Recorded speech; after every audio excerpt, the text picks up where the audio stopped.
I just don't think I can continue to live in a place that embraces and nurtures apathy as if it was a virtue. You know different. You know better. I didn't say I was different or better. I'm not. Hell, I sympathize. I sympathize completely. Apathy is a solution. I mean, it's easier to lose yourself in drugs than it is to cope with life. It's easier to steal what you want than it is to earn it. Yeah. It's easier to beat a child than it is to raise it. Hell, love costs. It takes effort and work. We are talking about people who are mentally ill. No, yes. we're not. No. Today. We're talking about everyday life here. That the only thing we have to fear is fear itself. No. Be afraid. Be very afraid. There's nothing to fear except God. Whatever that means to you. Do I look like someone who cares what God thinks? Why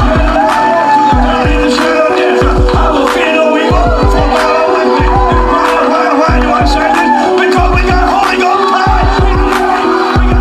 You're listening to The Fear of God, a podcast exploring the intersection between Christianity and the horror genre.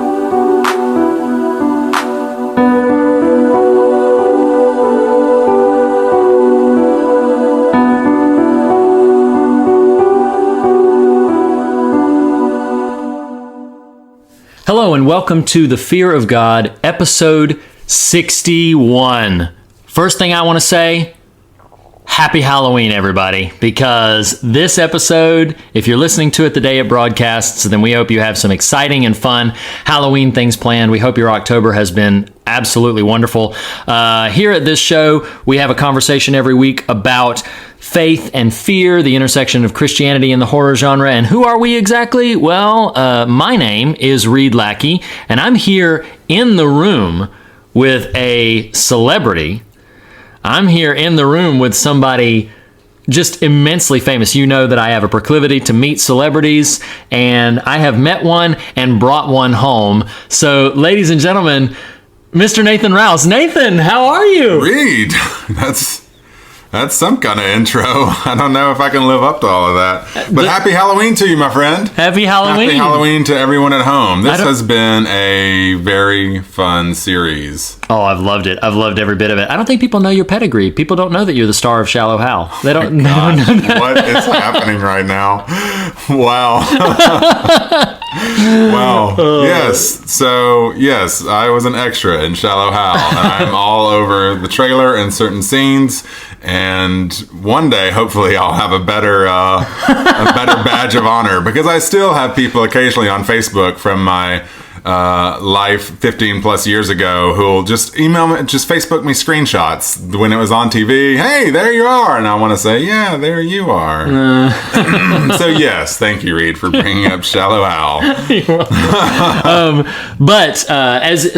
A couple of things you can immediately tell listeners. Number one, we're in the same room together, which we normally podcast remotely. So this is very fun. Expect a little bit of frivolity and a bit of glee and perhaps some silliness, which is probably necessary. Never happens. Right. But it's probably necessary given the movie that we're discussing. Although you picked it as your very favorite. So the first thing that we want to do is we want to take you back. The last couple of episodes, we've been remote. We've been on location, if you will. And we hope you've enjoyed hashtag I Love the 90s, especially on location at Universal's Halloween Horror Nights. So we want to take you back there very briefly so that you can hear the reveal of your top 10. We recorded that while we were there on location. So I'm going to take you there, and then we'll be right back. That is freaky! That right there! Yeah. Oh, my God. Is that you blowing on the back of my head? 30 years ago, my friends and I spent a cabin. We found a book. It awoke something in the woods. That book is awesome. Something evil.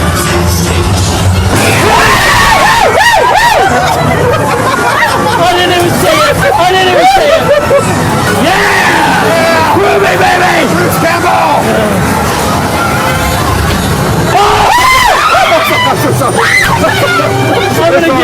I've never gotten whiplash walking through a maze. Yeah, groovy baby. I'm so sorry. I've never in my life gotten whiplash walking through a maze. Don't feel bad. He's pushing me left, right, up, down. Oh my I'm surprised I've still got a head. Oh man. Woo! Oh yeah, we're just going into the saw one now. Right. We're just walking right into the saw one. This will have a little bit longer. Looks like the weight's starting to amp up a bit. Do you want to go ahead and do top 10? We should. Okay, so it's really appropriate that we just walked out of Ash vs. Evil Dead. Right. Because, ladies and gentlemen, it's time to reveal The ultimate. your top 10. This is cool, man. It's been a good series, despite the fact that I've lost years off my life in the last 2 hours. And I've almost killed you. More than once. More than once. So I'm drenched. it's really appropriate that we just came out of Ash vs. Evil Dead because, listeners, number 10, you voted your number 10 is... Don't worry, everyone. That's someone being murdered right behind us. Right behind us. You voted in as number 10, Army of Darkness, which is Ash versus the Evil Dead. I mean, not the series, Okay. but Is it called Ash vs. Evil Dead? no, it's called Army of Darkness, Right. and it is the third in the series of Evil Dead films featuring Ash versus the Evil Dead. You've never seen this, right? No. It is a lot of fun. Yeah. It's almost more comedy than it is horror. It's very, very fun, and I love. Well, interestingly, much of what we just went through, half of the element was just Ash. You know. So Oh yeah. you can tell it's a little Which is different. great. And every time you would yell groovy at him or everything, he would like give you a fist bump or something. It was great. Yeah, it was really cool. So yeah, I wasn't too surprised to see this top 10. I knew it had a shot at making it, but I wasn't too surprised when I saw it land in the list. After Evil Dead or Army of Darkness, whatever it is, Army of Darkness. 94, number 9 on the list, top 10 90s horror movies. Number 9 is directed by Neil Jordan from 1994, Interview with the Vampire, featuring Tom Cruise, Brad Pitt, Kirsten Dunst, based on the Anne Rice book and/or series of books. That's right. I have seen this. I do like it. Yeah. And Christian Slater's in this too. Christian Slater is in this. This was the biggest surprise to me in the listener voting. Yeah, because I did not expect this to make top 10. I thought maybe this had a shot at like top 30. Right. I never expected it to make number 9. I mean, it's in ranks with such films, the ones we've already covered. It's in ranks with such films as Misery and Blair Witch Project and Jurassic Park. So yeah, and Scream. Like I never expected this to be a top 10 film. But I mean, you know what? Maybe I need to revisit it. I did like it, but I don't remember being so enamored with it that I was like I would easily substitute a Candyman or a Tremors for Interview with a Vampire. But I mean, this People have spoken. and this has pushed me to kind of want to revisit it. To kind of want to see it. So number 8 is what we started the series with. Yep. We're finally revealing the placement of these films that we only teased at before. So number 8, The Blair Witch Project. Which I loved. Great movie. Wonderful film, as we already know, holds up really, really well. This was no surprise to me, as I mentioned on our episode. I knew this was going to be in the top 10 somewhere. I didn't know quite where it was going to place, but I knew it was a top 10 contender. Started the subgenre of found footage. Really substantial contributor. I love it. Blair Witch Project. Number 7 in the top 10 will be Francis Ford Coppola's 92 Dracula, featuring Gary Oldman and Keanu Reeves. Much like Anthony Hopkins. Really? Yeah. Okay, I wasn't looking at the list. He plays Harker, or not Harker, Van Helsing. He plays Van Helsing. Interesting. Yeah. Much like the Bela Lugosi Dracula, I will always think now of the stage production my theater company did of Dracula Bites, which is a spoof send-up of the Dracula story. Nonetheless, good movie. Bram Stoker's Dracula is really gothic, and I think takes the core story of Dracula in some fascinating directions that I love. So yeah, I'm not at all surprised that it made number 7. Number 6, we had an extensive conversation about. You can go hear our thoughts on that. But number 6, ladies and gentlemen, you voted in Misery, directed by Rob Reiner, written by Stephen King. Wonderful film, and as we already discussed in detail, very timely, very appropriate. So number 6 was Misery. Tell them what number 5 was. Number 5, surprising both of us. I was very surprised. Sure. This would even be in consideration. Would be 93, Steven Spielberg directed Jurassic Park. Yep. Which was, we did as the third in our I Love the 90s series. Yeah. Great movie. Nothing but positive things to say about it. Absolutely, yeah. As we talked about extensively a couple weeks ago. And I sort of crave it right now. Right? The balming comfort and safety of a T-Rex devouring you. I would take that right now. Versus any of this other stuff. Right. That's right. So number 4, well deserving its place. I thought this had a shot at number 1. Yeah. But directed by M. Night Shyamalan, 1999's The Sixth Sense. So good. It's great. It's great. We concluded Springtime for Shyamalan with an extensive conversation about that. Please go back and revisit that whole series, really. Oh, man. Because that was so much fun. Number 3, from 1996, directed by Wes Craven, would be Scream. That's right. Which was our, hang on. Oh boy. We'll tag back with you in a second, listeners. We're about to face the games of Jigsaw. I've not seen any of these. The first one's great. Really? Yeah, the first one's great. Never die, it's your choice. Oh boy. All right, everybody. Hello. Hey. Oh my God. I want to go to Mickey's Not So Scary Halloween party. Oh, God. Oh, man. What the hell is that? I don't know. I've not We seen. left him with American Horror Story. I've not seen the series to know what the crap that pig man is. Jeez. The freaking weed. Oh man. Oh, God. What did you think? I was like, get that over. Oh man. Dude. That was the Jigsaw, or Saw. Saw. Man. All right, so You people. now finally. Be thankful you're not here. So now finally, Yeah, so Number Scream 3 was whatever it was. number 3. Covered it extensively last week. Very fun. Yeah. Very strong. We love it. We think it holds up really, really well. So, so you're number 2. You're number 2. Number 2 got left in that maze. Number 2, which we covered extensively after the passing of Jonathan Demme, is The Silence of the Lambs. Yep. Definitely an icon. I thought it might make number 1. So, but number 2 is when you hear number 1, I think number 2 is totally understandable and appropriate. So yes. Number 1. Am I getting what? Yeah. Go ahead, because we had an extensive conversation about Silence of the Lambs. You're number 1. Go back and listen to that. Of the top favorite 190s horror movies. You're about to be party to an extensive conversation on once we leave this nightmarish hellscape. Is David Fincher's Seven, starring Brad Pitt and Morgan Freeman. And you know what? Movie. Yeah, we don't even need to say too much about it right now because Right. listeners are about to be privy to a whole conversation about it. Yeah, I'm envious of them because it means they're not here. Oh, it's awesome. So, listeners, guys, yeah, good job, listeners. That was absolutely outstanding. It was phenomenal. I was really happy with this list.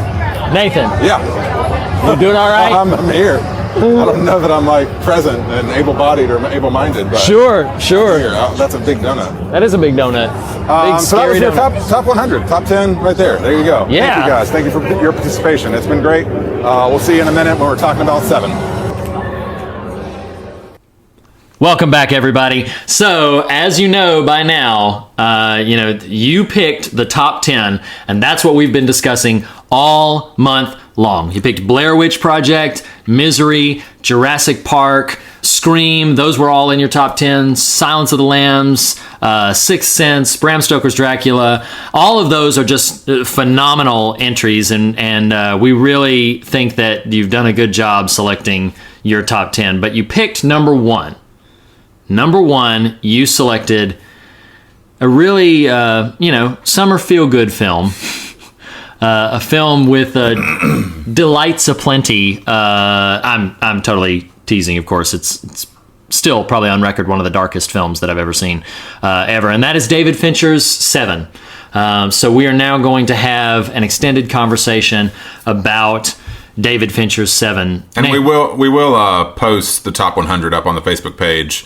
Yes. If not the day of this recording's release, then in the 48-ish or so hours after it, so that you can peruse and reminisce and sentimentalize and wonder why the dentist didn't make the top 10. Or if you're Blake, wonder why so many things beat the people under the stairs. Yes, yes. So, yes. What is nice about that audio clip we just played from the top 10 on site is that you can't hear me peeing my pants with dread and fear at the experience of Halloween Horror Nights in Universal. So yes, today we're talking about Seven. This is our second David Fincher, with Zodiac previously earlier this year. The rewatch of Zodiac for the podcast affirmed my appreciation of that movie. The rewatch of Seven for this podcast affirmed just how...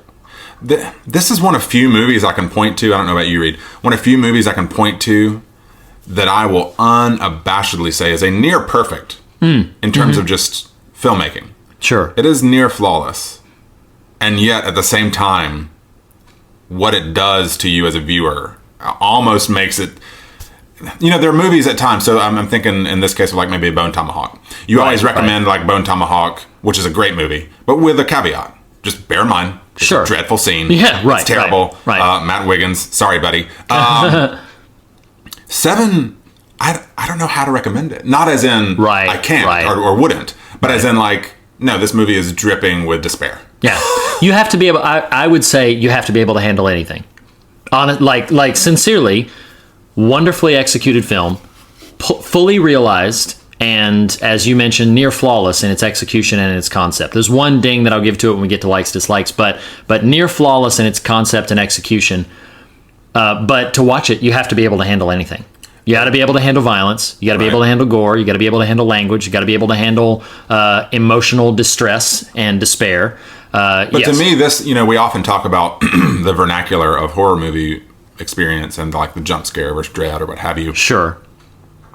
And we're a month out from our It conversation with The Body and the Blood fellas, and as we discussed in that, the movie It has a lot of jump scares. Like but what can be problematic about jump scares inherently is they don't linger with you that much. You can walk, you can kind of brush them off and walk out of the theater into the sunlight, and there you go. Mm-hmm.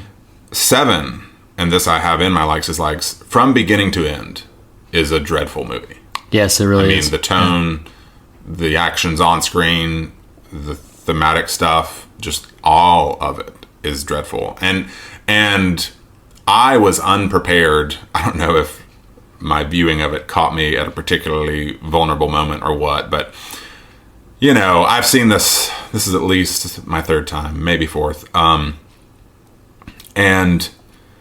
in previous viewings, the world to me didn't feel quite so dark, and so I could sort of compartmentalize what Seven does. Right. As someone with a generally hopeful worldview, the world can feel pretty dark to me personally these days. That's not necessarily for everybody, but to me personally.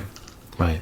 And so this viewing of Seven, it's funny, a previous viewing, the most previous viewing to this one, my wife had watched with me a number of years ago, and I actually, she will point to it as like, why did you make me watch that? And this time around, I texted her an apology. She wasn't at the house when I watched it, but knowing her sensibilities now, knowing how it made me feel this time around, I was like, I'm sorry, this is so dark. There were moments, in a way, my experience before had not yielded. Like, I was in tears. Like, it's so heavy. Right.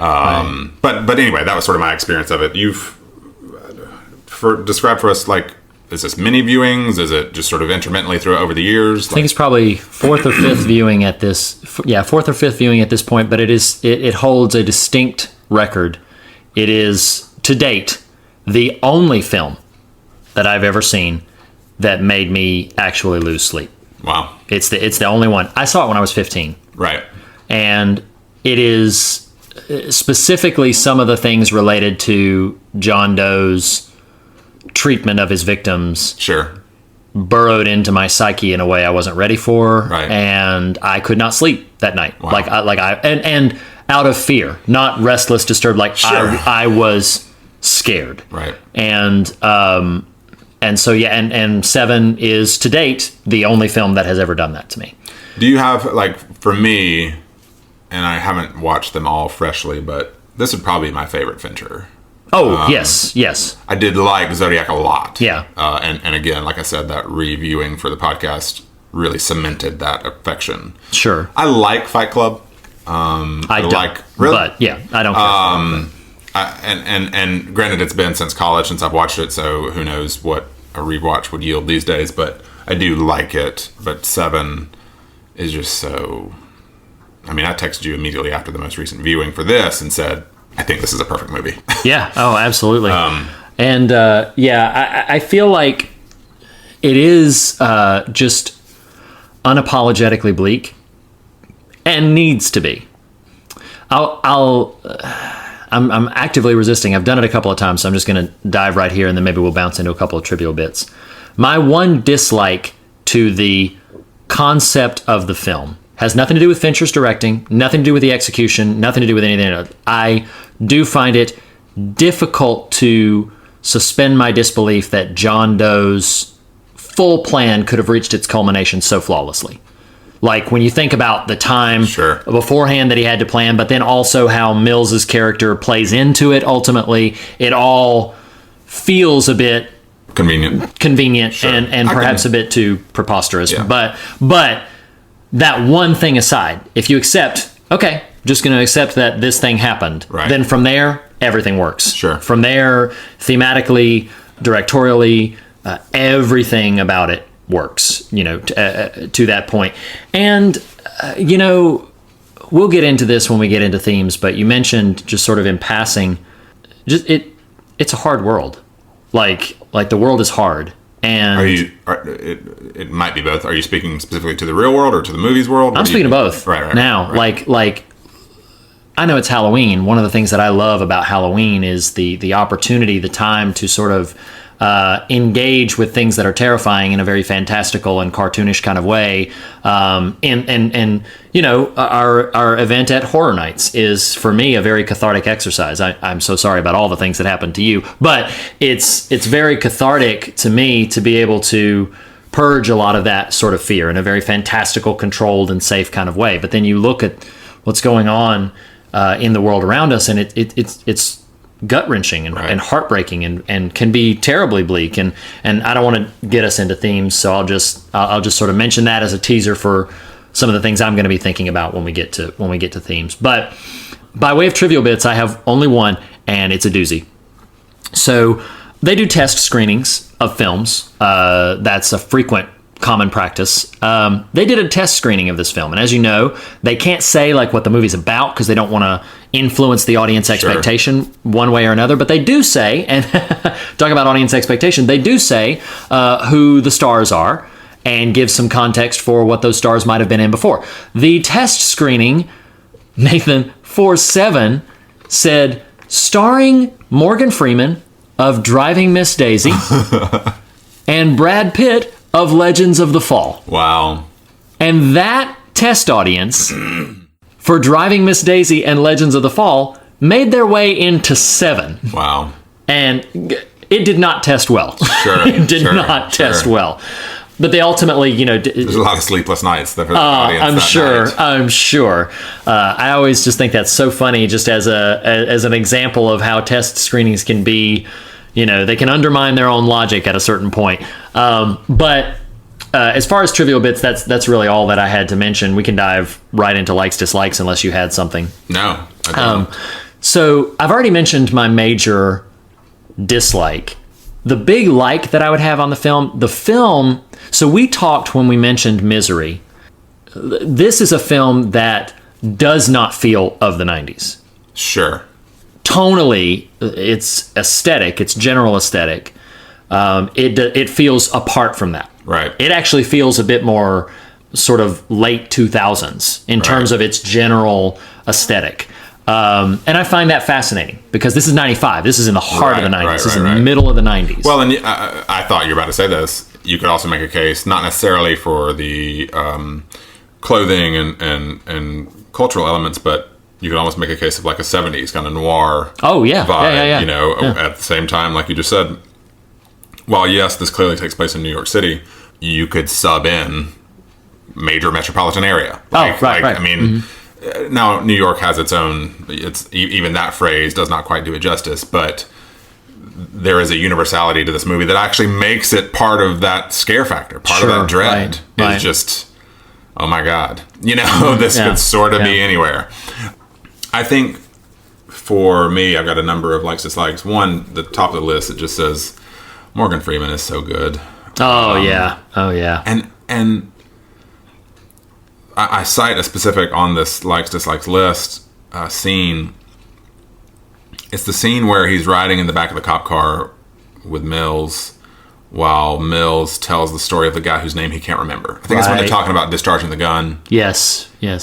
And Freeman's face, the look on his face, what I wrote is it's so tragic and just kind of hangdog. Like his expiration date has already passed, you know, like and that it's never going to end.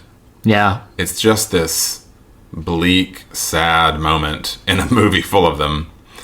But him in this, and this will segue well into another, like, I love and hate that this movie is not just a new old buddy cop kind of scenario.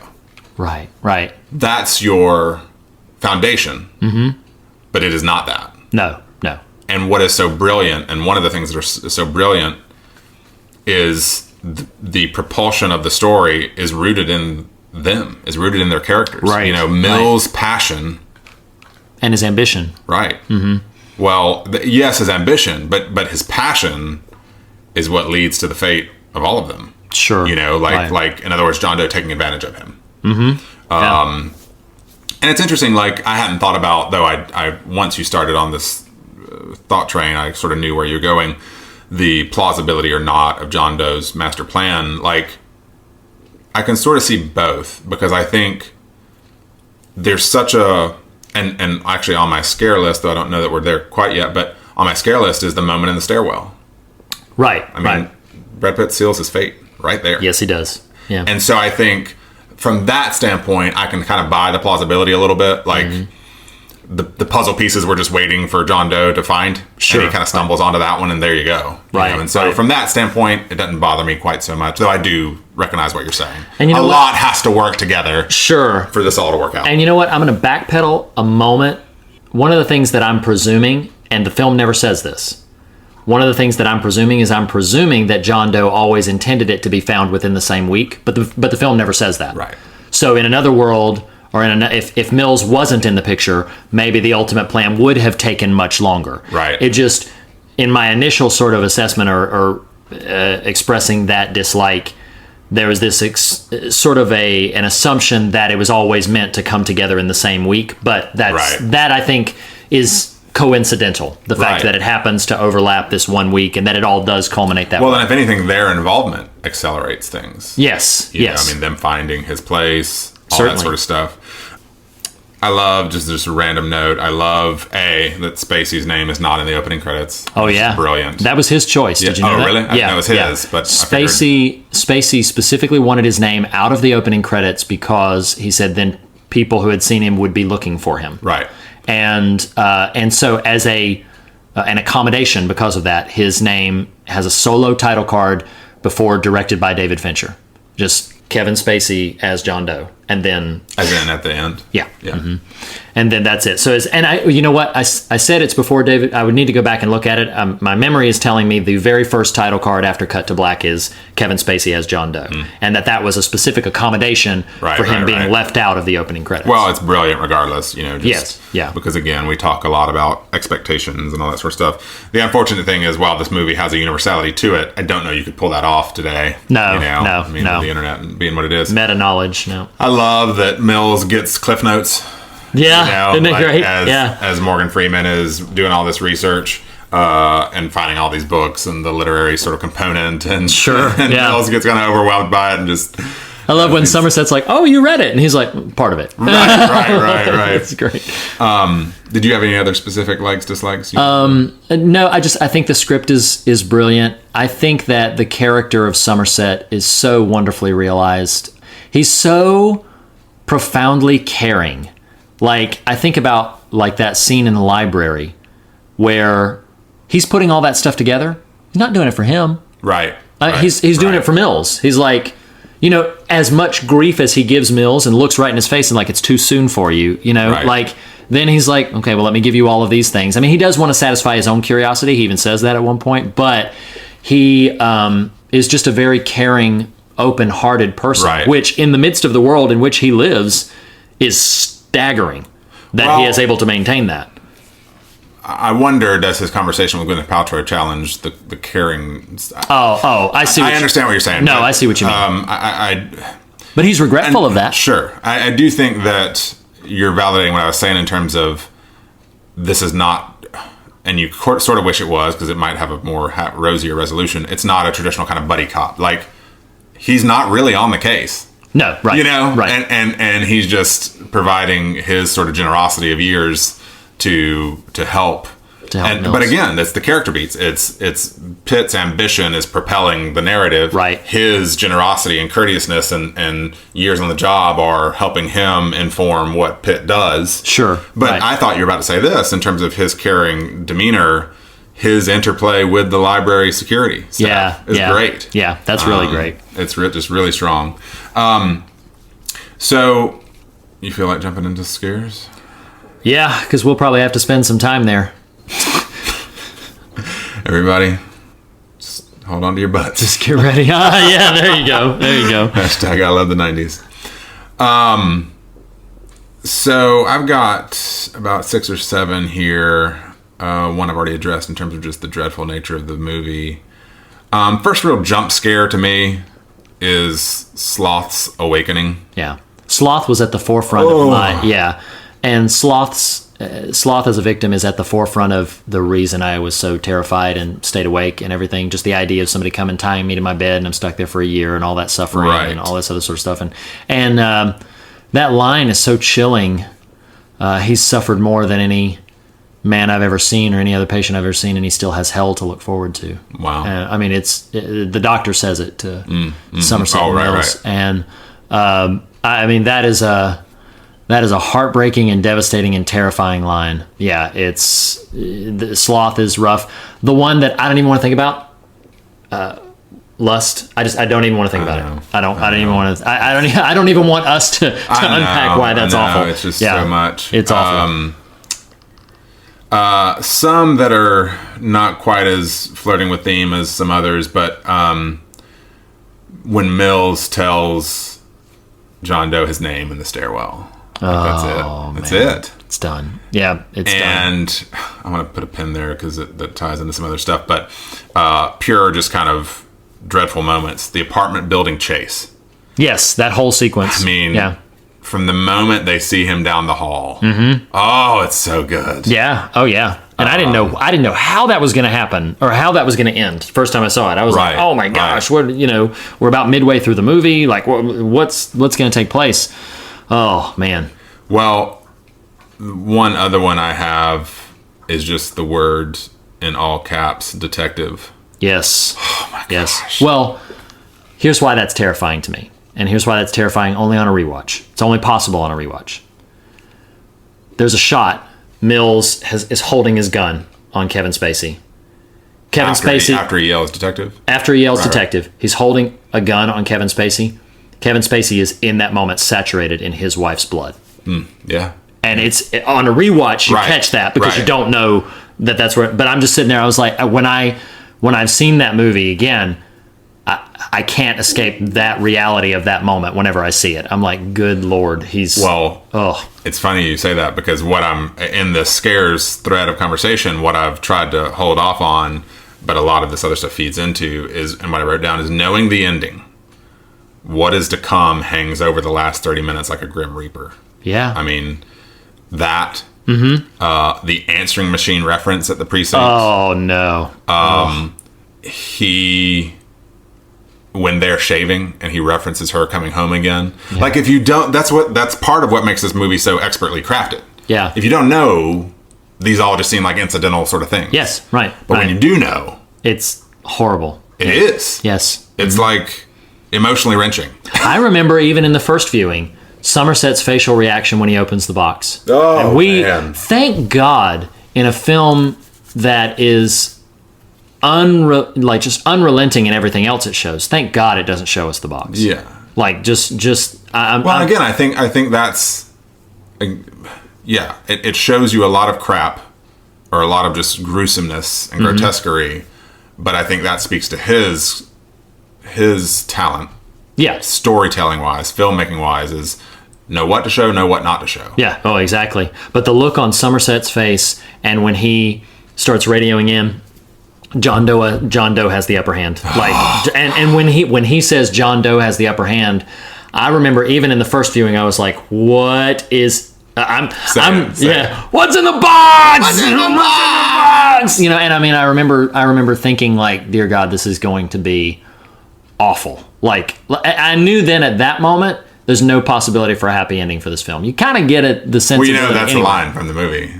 I think it's Morgan Freeman who says early on, "This is not going to have a happy. This is not going to have a happy ending." Yep. And, well, I think like as dismal as it is, we're making me want to rewatch it because all the powerful. pieces work. Yeah, it's all powerful. The pieces work. I mean, did anyone get nominated for this? I think it had one. I think it had one Oscar nomination, but I don't think any of them were performance. I think it was nominated for one Oscar. I'll look up real quick for best editing. Oh, but yeah. Well, what I think is of award caliber. I mean, all three of them are expert performances, but Spacey's delivery of the line to Mills at the end there has become wrath. Oh my gosh! Yes. I mean, after the reveal, it's when Somerset smacks him, you know, and he's like, you know, and the life of the child inside her, and he smacks him. Yeah. The look on Pitt's face. Pitt is a really talented actor, and I think an underappreciated actor. Sure. But the look on Pitt's face when he says that, you whole. Didn't know, did you? Yeah, but Spacey's. I know. He didn't know because it is so mocking and it is so condescending, Right. and I'm just like, and. Again, the look on all the faces, because then the look on Freeman's face when he's like, any hope I had of stopping Mills is gone. Right. It's done. Right. You know, any hope I had of keeping him from doing exactly what John Doe wants him to do has vanished with just that one admission. And again, we just sort of lampooned it ourselves. Pitt's what's in the box line, but just that whole in agreement with you of his capacity performance-wise. I mean, the range he has to pull from in a very short frame of time. Oh, yes. Absolutely. You know, even to once he knows everything, immediately before the gunshots. Right. Like, he raises the gun, he lowers the gun, Mm-hmm. and then he raises it, and that's it. Yeah. Yeah. I mean, and that whole sequence, just kudos to everybody. Right. I don't know if that was a scripting thing, if that was a Fincher thing, if that was a Pitt thing. I don't know. But whoever, you know, came up with that moment playing out the way that it did, brilliant. Brilliant, because you see every beat. You know, Right. you see when you see moments where he's like, I can't even believe this is happening. Is this real? Right. Yes, it's real, and it's his fault. Right. And then like, what did I just hear? Control yourself. Yes. Right. Yeah. I mean, you see it all, and then he makes this active, intentional choice of consequences be what they are. This is what I'm going to do. Right. Yeah. Yeah. Mm-hmm. Well, and you know, even backpedaling from that specific moment, but that whole. It makes me think of my feelings on the movie The Dark Knight, where You know that experience, I don't know if you share this with that specific movie, but maybe a different movie, where if the moment ever comes that someone has The Dark Knight on or it's on or whatever, and that feeling of like, okay, I'll just watch this scene. That scene will crescendo, crescendo, is that the word I'm looking for? It will sort of die down, and then you're like, okay. Well, then the next one starts, and you're like, okay, well, I'll just watch the rest of this. Right, yeah. Then it's pretty soon you've just watched the whole movie. Next thing you know, you realize you've been sucked into the marathon. Right, because it's just this compilation of expertly crafted scenes. Yeah. Well, Seven is a little bit like that, though, again, the grotesquerie is a bit of a turnoff, but that final chunk is just so potent and powerful, from the car ride out to the desert, to the shipment showing up, to Freeman. Again, the character nature... again, you could make a case that it's the convenience fairy at work. You can make a case that it's all just the way it's supposed to happen in the character's intentions. Right. But leaving Mills with him so he can go be the one. How much that would have been different if it were the opposite. Just even from a pure suspense and tension standpoint, the choppers overhead, these wide shots from the chopper down, and Freeman yelling to them to call them off. He's got the upper hand. Get out of here. Or some, I don't remember what he's saying. Yeah. But he's running back across, just hoping. Is he yelling at him to shut up or to stop talking? Yeah, because the conversation is happening. Right, and he's yelling at John Doe to stop talking, to shut up. And it's not until Doe finally admits that Gwyneth Paltrow was pregnant that Somerset smacks him across the face. Right. But which is, to my memory, the first outburst of violence we've seen from Somerset in the entire film. Right. He's so cool and reserved and collected through the whole thing. That moment is the only one that we see, him do that. And yeah, it is devastating. I mean, it is utterly. The film breaks you down. The film wears you away, and the final. It's not a scare per se, but. Actually, I'll mention this, and then if you have any other scares, we can do that, and then we'll dive right into themes. But the final shot of Mills just in the back of the police car, wasted away to nothing. Yeah. Like he's never. I mean, he'll be lucky if he makes it out of an asylum after that. Sure. And then Somerset's just, I'll be around. I don't know if he's still retiring to that farm or not. I don't know. Right. But I'll be around, and well, I kind of love we're used to kind of like a crime noir is not Seven didn't invent that genre. Sure. But so many of them have, if not a happy ending, some sort of resolution. Right. Like you just described, Freeman is going to go out to the farm and he's going to live with the experiences, but he's there. Like it just ends. Yeah, it just stops. And this will be an anchor to themes, so I'll save it for them. But the final line of the film is really, really powerful, and I want to save it for when we get into themes. So, did you have any other particular scares or anything? No, I am good. I feel like we're brisking towards theme in a way that scares me because I'm gonna be a mess. But you know what? This movie is almost all theme. Yeah, it's and in terms of our format, likes, dislikes, and scares all just sort of bleeds into what this movie is about. And I feel like there's one specific conversation we've had, I can't remember what the movie was, where a similar thing happened where we almost skimmed the surface of likes, dislikes, scares, not because they weren't there, but because it was all wrapped up in Take Shelter, I think, but yeah. Maybe. I do want to start us with a sort of softball on thematic stuff before I turn into a blubbering mess here, but one of the opening moments of the movie that I think is perhaps meant to be an illustrator of what the movie, if there's anything hopeful that's attempting to be said by the movie, and I'm actually not really sure there is, but if there's anything we're meant to take away as cautionary tale, it may be rooted here. It's when Somerset is on a crime scene and kind of no-name fellow detective. He asks this no-name fellow detective, did the kids see it? Oh, it's the opening scene of the film. Yeah. And the guy says back, it's always the questions with you. The wife killed him. Anything else doesn't involve us. Mm-hmm. And it was just this moment of like, there it is. We are... that the we're only that wasn't my job sort of mentality. Like, Right. why should I have to bother with a thing that's not my job, quote unquote? Right. We're all in this on our own. Right. You know, like just that sensibility is what starts the film. Yeah, it's very cynical. Right. Terribly right. cynical. But you know what's interesting about that is I don't find, you made a passing comment just a second ago about I don't know how much hope the film is saying.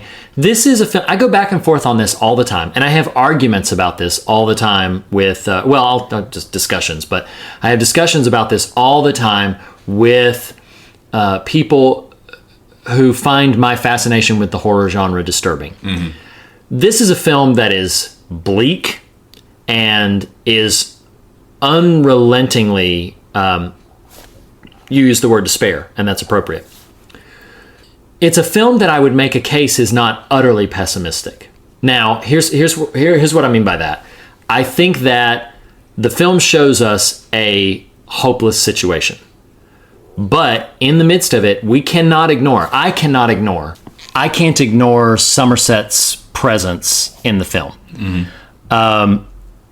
Because some of the things he's constantly trying to help Mills, save Mills, speaks as a voice of wisdom to Gwyneth Paltrow, whose character name I can't remember. She's Tracy. So she is also experiencing this conundrum about, do I have this baby, do I not? Right. And he speaks compassionately into that. Good Lord, how tear-jerking is it? You spoil that baby every chance you get. And then, but his final line of the film. Ernest Hemingway once wrote, "The world is a fine place and worth fighting for." And then he says, "I agree with the second part." Mm-hmm. Yeah. I can't ignore his presence in the film. Sure. And this is why I say that the film is not utterly pessimistic, is because I think by Somerset's presence, it's making an active statement that this world is ugly, nasty, cruel, bleak, and you will frequently lose. Right. But it is worth fighting for. Sure. The things that he says, the things he tries to do, right. the things he tries to infuse into each individual moment, those things are worth attending to and are worth fighting for. So I wouldn't consider the film, I guess I shouldn't say pessimistic, because I actually do, now that I'm getting into the specifics of definitions, I would call it pessimistic before I'd call it cynical. I would call it bleak before I'd call it hopeless. I would, like all of those kinds of things. It is undeniably a dark, and especially heavy film. in terms of, what it conjures in you as a viewer. Sure, of course. It is unabashedly dark, though I do like that distinction you made. A couple of other thematic things.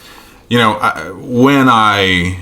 just alluded to it, but when I watched it this go round, was, as mentioned, some might say naively so, but I've always been that personality who could find or worked to, how do I phrase this? It didn't take as much work and could often find the good. Mm-hmm. In life, in a scenario, would often challenge the notion of, because I know people in my extended family who would say the statement that Gwyneth makes, and that's, how can I bring a child into a world like this? Right. Who and that's a position and an outlook and a worldview that historically I would always find very off-putting and would think, no, here's the world, beautiful and terrible things and all that. But again, particularly this movie, this viewing caught me at a sort of vulnerable moment. And so his line back to her, "If you choose to have this baby, spoil that kid every chance you get." Yeah. And what is so powerful about that moment is the story he's just told. Right. Which is, I chose not to. Yeah. And in fact, what he says is, I wore her down. Mm-hmm. My God. Yeah. You know? Yeah. And it's almost like, you could make the case he's making penance. That in other words, your articulation of his role in the story and what he's done since then is making penance for this type of thing. And of course, perhaps encouraging the notion of there can be good. But if you choose to be a participant of it, you have to nurture it. You have to take care of it. And I don't mean that purely in a biological baby sense. I mean just in the making good in the world kind of sense. So that, it's such a heavy scene. Well, and I love your extrapolation of that ending to before we get there, though. There's a couple of moments, in other words, before we get there in the movie. You know, what I wrote down is, borrowing a quote from him, is, are we just picking up the pieces? Oh, right. He says he lays out what they're doing, that picking up diamonds on a deserted island, hoping we get rescued. Yeah. You know? Yeah. And just finding that so terrible and heartbreaking. And I think, for me, one of the last kind of thematic notes I took, I think it's the bar scene. I believe that's the scene where it is. And he says, I can't live in a place that nurtures apathy as if it were a virtue. It says love costs. It takes effort and work. We're talking about everyday life here. Right. You know, and I don't know. I am with you, and you make a good case of the final button of the movie is important. Yeah. Because that is meant to be a lens. Yeah. You know, but at the same time, goodness gracious. Yeah. There's a train of thought that I agree with, and that Tyler Smith over at More Than One Lesson frequently states and restates, that in many ways a film is about how it ends, because that's the thing that it wants to leave you with. That's the note that it wants to end on. So if it's ambiguous, it wants you to ask a question pertaining to everything that you've seen. And if it ends on a statement, it's making that statement about everything that you have seen, or an image, or whatever it is. And so that, to me, you know, it's poetic, and it's clever. There's his whole, you know, I agree with the second part. But I do think that's a realization that I think, you know, when Somerset's laying in bed before the credits roll, which disturbing opening credits to be sure, but before the credits roll, he's laying in bed and he hears the people, the sounds around him, just yelling and the cruelty and there's trauma everywhere all around him, and so he just does the metronome. Just metronome, just that tick, you know, that steady rhythm of something. My heart hurts for him for how much he's seen. You know, even when he talks about, you know, the chief is like, I want to leave all this, and Somerset's like, what? How can you not want to leave all? You know, that's not what he says, but he's basically like, you know, a man was killed while just walking his dog, and all that. Like, how? Like, why would I not want to leave this? You know, and I think that's something that we must keep in mind in times like the ones in which we live, where it is so easy to get terribly cynical about where things are headed. One of my biggest frustrations, and we've talked about it on the show before, but one of my biggest frustrations is when people of faith talk about end times scenarios and talk about it as if, well, it's all going to blow up anyway. It's all going to burn. So who cares? And I'm like, I will say this, and I will go on record that that is Antichrist. Period. Oh, it's all just going to blow up anyway. So who cares? This is what's going to happen. That is not what your king, I'm speaking to believers now, like that is not what your king commissioned and called you to do. In fact, there's the parable that he says about if a master leaves a servant in charge of a vineyard, he wants to come back to find the servant doing what he told him to do. That's that's the analogy, the parable that Christ gave for how we should be in a world like this. Not to just say like, oh, well, it's futile, the master will come back and he'll fix it all. But that's the attitude that people come in to adopt. They come in to adopt and they say like, because lest it be unclear, I believe in the return of Christ. And I know our non-listeners are like, wow, Reed has just gone off the deep end. It's my deeply held conviction that the king is returning. And so out of that belief, I also hold very dear to myself the what should I be about doing? What he's called me to, what he's asked me to. And if you're Somerset, it's fighting for a despicable world. Well, and you, whether intentionally or not, promoted some imagery there. I'm going to piggyback on and actually answered my sort of final thematic question here. What I wrote down is Mills doesn't take it all seriously. Not that he doesn't take any of it seriously, but he doesn't take it all seriously. And the question that followed was, how do we engage a darkening world without getting our heads cut off, basically? Oh, wow. And I don't think there is some panacea. You know, there's some just thing that we're going to do or think or believe that is just going to solve these ills. But that imagery you just put forth that starts the film of all of this cacophony is happening and Somerset starts the metronome. And it's kind of like, I think, in my understanding and my life in the trenches, as it were, like our metronome is that still small voice. Like the traumatic noises and experiences all around us that are saturating us, that are bathing us, have to be fought, but not with equal and opposite and forceful sound and violence. Right. But with quiet and stillness and centeredness and peace. Yes. You know? Oh, I totally agree. I think, and maybe the more we're having this conversation, the more I do feel like I don't know that I'm ready to say the movie is hopeful, but I am open as we converse to the notion that the movie encourages a potential for hopefulness. Right. You know, that there are ways not just to navigate, but maybe even to not just survive as well, but overcome and to aid in the dispelling of that darkness. Right. It requires fortitude and sensitivity and resilience and compassion and silence. Right. And stillness. Yeah.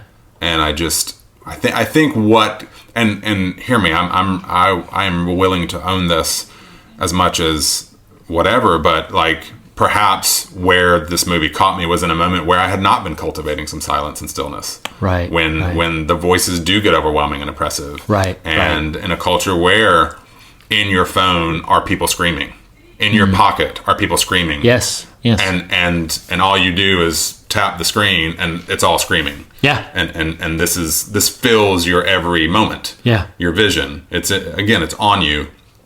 It's on your person. And if you're not, and I'm wagging the finger at myself, so this is not meant to be critical or condemning of anyone at all. But like if you are not cultivating that stillness, that silence, that come away. Yes. You will get eaten and consumed and your head chopped off. Yeah. Because it is unforgiving out there. Yeah. You know? And I'm not the person who sees the devil behind every street corner. But it is unforgiving. And without proper sensitivity and guard and preparation. Sure. Right.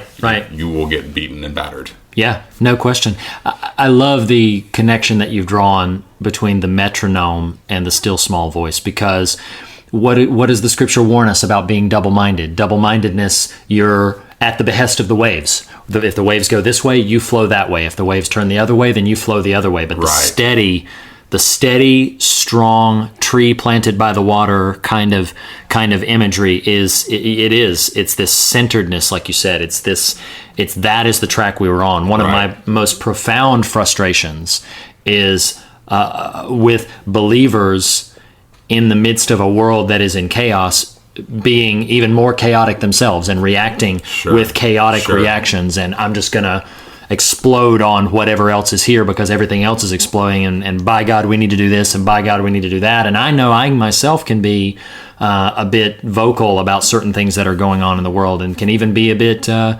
amplitude goes up a little bit in my mind. But I think there is a steady straight line. It is a narrow gate that we continue to sort of like, no, everybody broad, all around us is the broad things that are happening, but through this pinhole here, there is a path, and we are to walk that path, and it is hard and it is difficult because the waves are swirling all around us and the cliffs are crumbling all around us, but there is a path right here that we've been called to follow, and steady like a metronome, anchored and assured. We beat that drum, and when everybody else says, peace, and then suddenly destruction comes on the end, we are beating the steady drum of Jesus is Lord and the King is coming, and this is the anchor in which we keep ourselves assured. But we, as believers, as a collective believers, have such a tendency to just fly on the whims of whatever political or social thing is going on. And so because it's going that way, well, we've got to counterculture it, or we've got to, I think, and this is another thing I'll go on record on. Let me just obliterate all of our listeners right now, or any listeners who, hey, we don't want them to get in this, that we ourselves are allowing the culture wars, which I think are a tool of Satan. I think that the culture wars are a trap of the enemy. But we allow ourselves, because of the fight over culture, we allow ourselves to get sucked up into nonsense. Just sucked up into things that are of no value and no matter, instead of staying on a very straight, narrow, anchored path that says, no, right through the middle of this. This is right, this is wrong, this is good, this is wicked, and this is the truth of it. That we stay following a line. But we keep trying to countercompensate for all of the things that are going on in the world, and we wind up looking just like the world, floating at the whims of whatever's happening. Yeah, I am not in any sort of disagreement whatsoever. I do think what becomes hard is, how do you... this is going to seem like a random aside, but I actually had so there's two parties to this conversation. One I know and one I don't. The person I know, we were just randomly talking about work-related items, and he said, he was referencing someone else. He was like, yeah, you probably wouldn't really be down with this other person because they like to use their faith as like an excuse in a lot of ways. And what he meant was, this person in certain contexts, it's like, the example he used was someone invited this guy out to the bar or something. Like, hey, you want to go get some drinks or something? These are adults. These aren't like teenagers or whatever. Sure. And the guy was like, no, I don't drink, and kind of wore it real kind of, haughtily. Proudly. Right. And it reminds me of, what was the conversation about they've received their reward in full that we just had? The conversation about Blair Witch. Okay. But that's what I felt. And it was interesting that this person was sharing the story with me. And I was like, yeah. And let's take that a step further. Because the question I was about to pose in light of your, thing you're describing was like, how do you combat? And I think it's how you live, and it is drawing upon that centeredness, that quiet. In other words, the difference between, I can't do that because I'm a Christian, or this or that or the other, wearing your faith like a separator, something that divides. Sure, right. Well, I can't partner with you in something that's ultimately pretty harmless because I'm a believer, which really only further entrenches us. And I'm not saying go out and be a lush and of course not. Find yourself wasted in an alleyway. Right. Well, because the reverse justification happens too. There are people who, in the name of inclusiveness and in the name of broadening your appeal, I've seen people justify, behaviors that clearly are not of the kingdom, because they were saying like, well, no, I've got to fit in, and I've got to be in this because I'm being a witness to them. And I was like, and not to be utterly dismissive of that idea, but I was like, so how much faith and theology did you talk about during all those times? Right. But regardless of that, I do think that like we've said, that there's balance to it, and there's extremes on both sides of the fence that you could go to that. But I agree wholeheartedly with you that when people wear that as a badge of merit, of saying I'm of the fold, I'm of the, well, then we're the Pharisee lifting up our hands saying, I thank God I'm not like all of those other people, instead of acknowledging no, I'm in it. Right. I am in the thick of this the same way anybody else is, and I am as in desperate need of the gospel as anybody else. I'd like to bring in the scripture, just and perhaps with an eye towards winding down. I always knew from the inception of Fear of God, when we get to 7, this is going to be the scripture verse that I use. 1 Peter chapter 4, verses 7 and 8. It says this: "The end of all things is near. Therefore be alert and of sober mind, so that you may pray. Above all, love each other deeply, because love covers over a multitude of sins." And I think it's easy to look at the context of this story and the depravity on display by the people who are John Doe's victims. They're helpless victims, so naturally his sin outshines the things that they have done wrong. Right. But, and I'm not condemning victims, and I don't even want to get into that rabbit trail, but just like, yes, there's sin everywhere in the world. Right. You can yes, vices, exactly. You could pick out like, well, that's their sin, and that's, we've talked about in other contexts the idea of loving the sinner and hate the sin, and how we can't even articulate those dividing lines. We've erased the lines now, and we just hate the sinner. And we need to just admit that most of the time when we say love the sinner, hate the sin, we have no idea what loving the sinner looks like because we're too busy hating the sin. Right. And so we can see, yes, a multitude of sins abound around us, a multitude of them. But we lose sight of the fact that above all else, if we show love to one another, it covers those things. Right. That's the thing that has covered us. And by extension, Christ said, freely you have received, so freely give. So that is the thing that covers us. Therefore, that is what we must, cover other people. I think about this. I'm going to try to actively resist going down another rabbit hole, but I think about this. I think about the biblical concept of covering nakedness, right? We are in a culture right now, and I believe in the idea of taking responsibility for what you've done wrong. I believe in that. And what I'm about to say does not negate that. But we are in a culture now that is automatically intending to expose any nakedness it can. Sure. Any vice, any sin. Expose it, blast it, push it up on there. One of the big problems that I have about some of the ways that social media trends tend to go is there are lots of fingers pointing out what other things have done, and that's probably fair, probably right, because sometimes those things are despicable and they need to be brought to justice.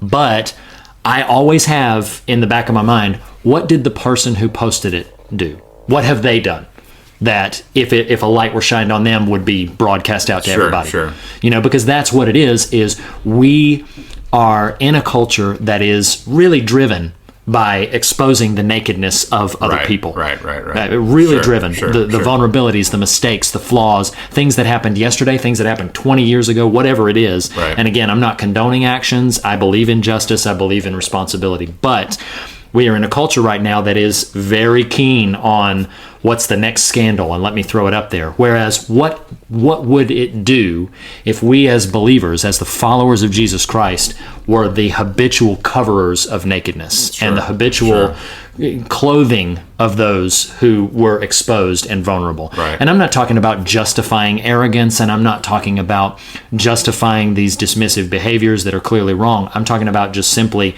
the vulnerable, the weak, the naked, and the oppressed. If we covered them rather than expose them at every possible turn and at every possible avenue. I think what you're describing is just that third way, and it is for all the ways in which we might be prone to lean towards the quote-unquote social justice side of things. Like, we always have to keep in mind to you described that narrow way. Like, you can fall off either side, right, of whatever, but something, maybe this ties a bow on what I'm trying to say and perhaps where you were headed to, but this notion of love covering a multitude of sins, using a line from the movie, I think, and even scripture in the New Testament, Jesus talks about some of this. I think God and God in Christ towards us wants to spoil us every chance he gets. And it is our responsibility to do likewise. Right. Regardless of error and offense. Like, it is your job, and it is going to be painful and hurt like hell. Right. To view the people around you as beloved. Sure. Who hurt you and beat you up. Yeah, of course. But it's your job to spoil them. Because how else will they know? Right. How else will they understand or comprehend that love you just talked about in quoting scripture there? And I don't know. I think that's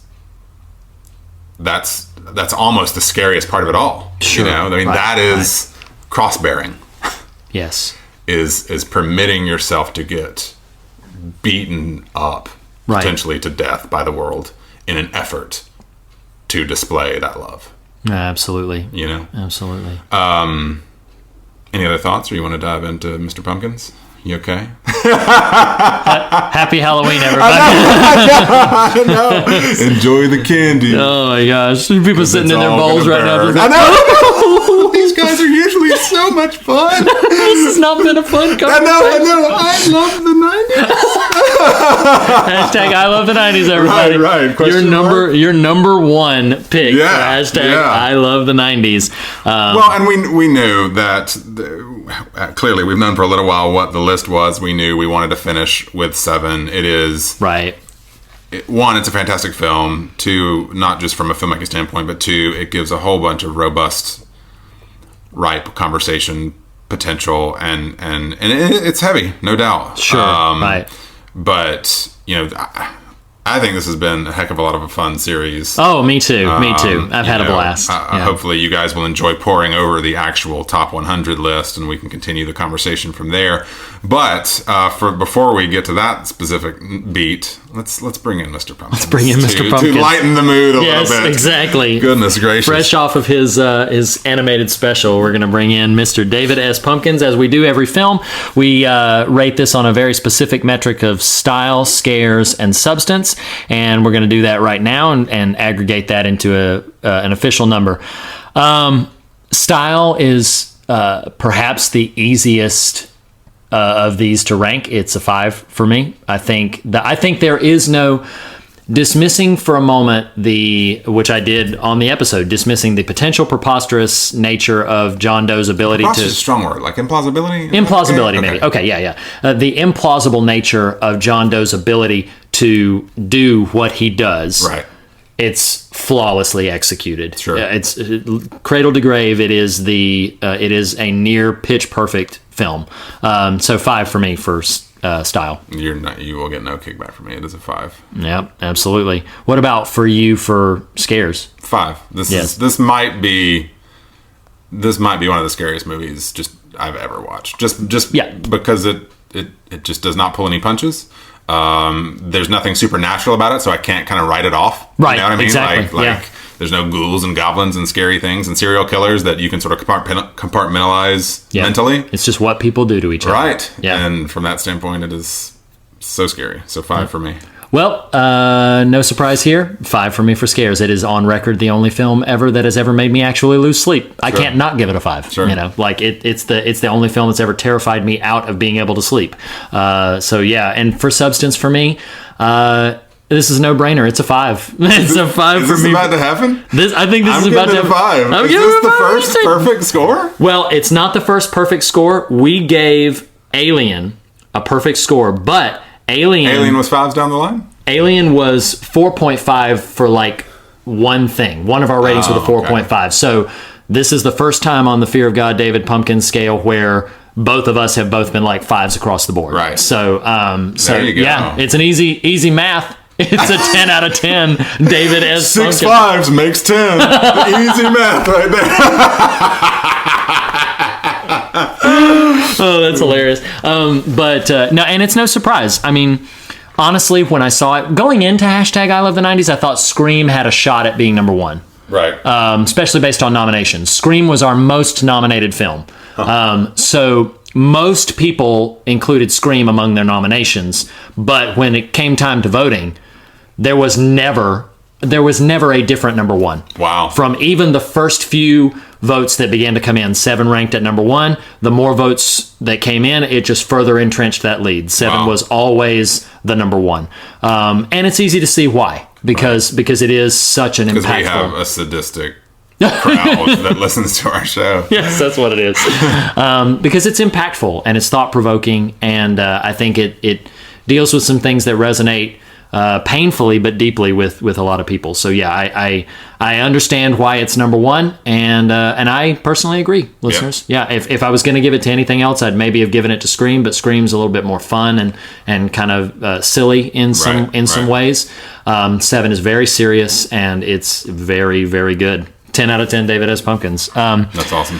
So yeah, as we say every episode, the fear of God is the beginning of wisdom, but it is not the end of the conversation. Ladies and gentlemen, we hope you have or have had, if you listen to this late, a very, very happy Halloween.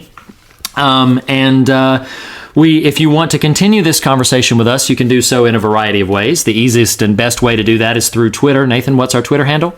At The Fear of God. You can also like us on Facebook. You can follow us there, comment on one of our posts, or post there yourself. You can follow me on Twitter at Reed Lackey. And Nathan, where can they find you on Twitter besides The Fear of God? At The Nathan Rouse. You can also go to morethanonelesson.com, leave a comment on this post or any of the other official posts for our episodes. You can email us, fearofgodpodcast@gmail.com. And if you listen to us through iTunes, we would very much appreciate an iTunes review.